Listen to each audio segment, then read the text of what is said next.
Hey everybody, welcome back. Mr. Smith here. In today's slide deck, what we're going to do is to very simply lay out the rules for parallel circuits, just as we did for series circuits in our last one. And then we'll give you a couple of practical examples about series and parallel circuits of the simple type. In the next deck, we're going to dive in and start combining the two where the level of difficulty goes way up. But should be pretty straightforward. To begin with, we talked about a circuit that looked just like this one in our previous deck. We said that the big thing with parallel circuits is that charges make a choice when they get to point A, and they either go up, to the right, or down, and then all those charges make a choice and they can't go through all three of those or even two of those at a time. So what does that do? When we work with parallel circuits, I think they're very easy to work with because of the fact that they're all independent. So if we have our 30 volt power supply right here, and I put a voltmeter around this resistor, what we're going to do is read the fact that if these are resistance-free wires, that all of the voltage drop is going to happen on this resistor. So what I'll see here will be a 30 volt drop on that resistor. And just like that, I would see a 30 volt drop on this resistor, a 30 volt drop across this resistor, because each of those is independent of the other ones. So simple rule in parallel circuits, the voltage drop of any of the resistors is the voltage drop of the battery. Okay, what does that let us do? I think parallel circuits are easy to solve because of this fact. Because they're all independent, I can think about my 30 volt battery operating on just this one resistor. So it's literally a one resistor circuit. And what I'm going to do is put a little ammeter right here. I know that the voltage drop from our last discussion is 30 volts on this guy. And so what I can do is say the current through resistor number 1 is the voltage drop across him divided by the resistance. So 30 volts divided by 5 ohms gives us 6 amps. Okay, so 6 amps flowing in that resistor. Same thing, let's go ahead and work out that one real quick. We've got 30 volts, 10 ohms on that resistor. That's going to give us a total of 3 amps. And again, I'm just treating these like they're independent of each other and not part of a network, which makes them super easy to do. And the last one was 15 ohms, and I get a total of 2 amps. Now, if they wanted the total current, that becomes interesting because we have a wire here and a wire over here that actually are supplying that current to legs 1, 2, and 3. So this guy over here is actually going to see, back me up on it, 11 amps, right? So 6 plus 3 plus 2, just the same as an ammeter placed here would also read 11 amps, okay? So almost out of the woods. When you've got that one done, the problem's really easy to solve and break open. I could go and use Ohm's law. So we know that Ohm's law says V equals IR, and we could flip that around for R and get R equals V over I. Well, here's the thing. I could, in my mind, collapse these 3 resistors into one single resistor, like you saw us do with series. Except ironically, the resistance of the network is less than any of the individual resistors. So I hope that was obvious from us working through this. But as I add more resistors in parallel, the overall resistance of the group goes down because each of them forms an independent pathway from the positive to the negative. So what I'm going to do is take my 30 volts here, divide it by the total current flowing in the circuit, which was 11 amps, and I can figure out that there was 2.73 ohms of effective resistance when I consider all 3 of them together. Okay, so that's one way to get it. Up here is the other way to get it. Here's a formula, and what I'm going to do is just follow it and just adapt the way it's written just a little bit for my own purposes. 1 over R equivalent is 1 over R1 plus 1 over R2 plus 1 over R3. There are times when this formula is the thing to do. I'm just going to write it a little bit differently. I'm going to write 5 raised to the minus 1 plus 10 raised to the minus 1 plus 15 raised to the minus 1, not only because it's easier for me to write on the tablet, but also because it's easier for you to type into your calculator that way. It turns out that when you do that, what you get is 1 over R equivalent is 0.3 with a lot of 6's after it. And then when you take this answer and you hit the x to the minus 1 button on it, you get R equivalent, which not surprisingly, will come out to equal 2.73 ohms. Stop it, double check me if you want to, but that's how it works. Okay? Those are all three rules of parallel circuits. So let's do one more example of a parallel that is based on appliances in your house, okay?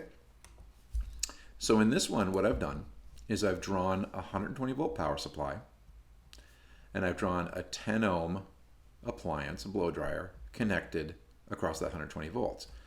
Here's a 20 ohm curling iron that's independently connected to that 120 volts. Here's a 60 ohm light that's doing the same thing. So just as I did before, the way I typically attack parallel circuits is I just break them into individuals that have nothing to do with each other. So this is my R1, and based on that fact, I know that I1 is going to be equal to 120 volts over R1, so 10 ohms. And I get that there would be 12 amps flowing in that first part of the circuit. So there's my 12 amps. If I do the exact same thing with the other two legs of the circuit, 120 divided by 20 gives me 6 amps. And then I3, same thing, 120 volts divided by 15, or excuse me, divided by 60 rather, gives me 2 amps. Gives me 2 amps. And there I go. And what I'm able to do now is to solve all parts of this. I know that the voltage drop across each one of these appliances is 120. I know the currents that they carry, and I also know that the total current carried in the network is 20 amps. What would that let me do? Well, it might let me go ahead and figure out R equivalent, right? So there was two ways to do R equivalent. For me right now, the easiest way to do it would be to say if I had 120 volts divided by my 20 amps of total current, I can figure out that the equivalent resistance of this network is only 2 ohms. So real quick, one point about this. These wires right here, this is a one wire and this is another wire leading to and away from the power supply, are in the walls of your house.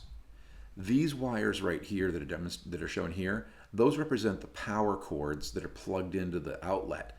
So this is the power cord literally that is going to the blow dryer. So why do I say that? This 20 amps right here is the one we need to protect. Because it's in the walls of your house, we don't want it to get too warm. This is the one that's connected to the 20 amp breaker in the basement. So that if I start to draw 25 amps, that thing will shut down and it'll force me to unplug one or more of these. Why do we have our houses wired in parallel? Well, I'll show you an example. What I've done is to do the exact same diagram, except I've rigged it all up in series. So I'm going to draw for you a series circuit that has the same elements in it. So I've got 120 volts, I've got a 10, I've got a 20, and I've got a 60 ohm resistor. And what I'm going to do is throw down an ammeter, and I know that I only need one because the current that travels through all of those is the same as the current that travels through any of them. So here's again my 10 ohms, my 20 ohms, and my 60 ohms of resistance. Series circuits, you pretty much approach them always the same way. What I'm going to do first is get the equivalent resistance. So Req for this series is the sum of all the resistances. When I add them all up, I get 10 plus 20 equals 30 plus 60 gives me 90 ohms. Next step, you get the current through the network. The big thing I want to emphasize right here is you can never look at this first resistor as though he is independent of these other ones. It's just a mistake to say the current through this guy is going to be 12 amps because 120 volts divided by 10 ohms. No, the current that this one sees depends on these other two resistors. They will limit the current that this guy can ever see. And so the total current that's going to operate in the circuit depends on the voltage that's applied and on the sum of all the resistances. So when I do that, I get 1.33 amps that will be flowing, and that's what I'll put inside my ammeter right here. So why are our houses wired in parallel? Well, here's why. Two reasons. This first appliance can't get 120 volts. Well, the appliances that we use are based on getting 120 volts. The second thing is that if I unplug any one of these things, none of them would work. All right, so that would be foolish and terrible.